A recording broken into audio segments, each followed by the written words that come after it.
Once upon a time, after 100 years of fairy tales and stardust, Disney gives us Wish, the origin story for many of its previous hits. And good news, everybody, it's not woke. Yay! But it is thin. It's a painting by numbers.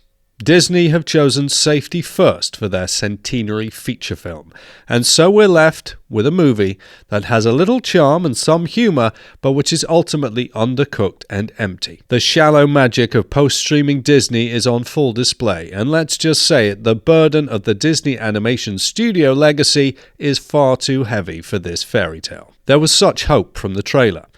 The setup was magical. The tyrannical king is overthrown by one from the heavenly realms.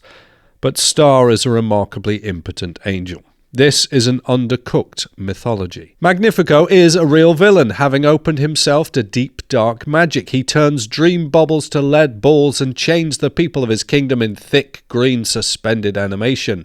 The tyrant rules in cruel enchantments. We need deeper magic. Unfortunately, it never comes. We need a more ancient spirit to undo the curse. Trouble is, there isn't a curse. There's not enough lore, and the sovereign state of Rosas has no history and no depth. This is a wafer-thin kingdom. A king, a queen, and a catering staff of 8 teenagers does not a monarchy make. Where are the courtiers? Where is the palace guard? Where is the sycophantic advisor giving the king vent for his rage? All these mainstays which brought such humour and character to Disney's previous films are sadly missing. And can we explore the fascinating tension at the heart of the plot?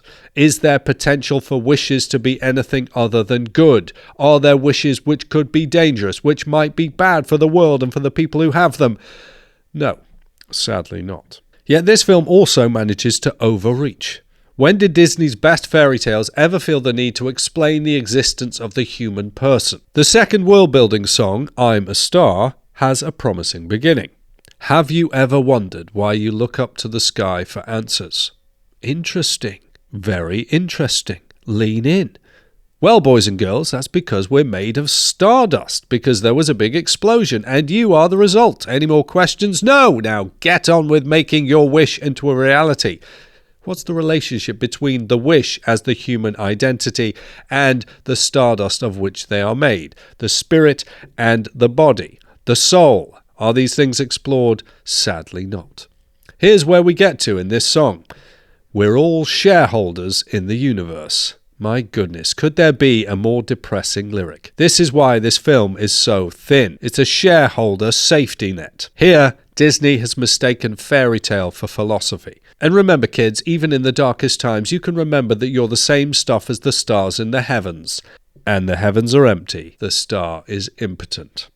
The fact that you're stardust, when applied to the identity of the individual, ain't enough to account for the wonder of human experience. It's also not enough to deal with real tyranny. A few positives. I did get to attend the UK premiere of Wish with my daughter, and getting dressed up for the red carpet was plenty of fun. So even though this film is forgettable, we may have just made a core memory.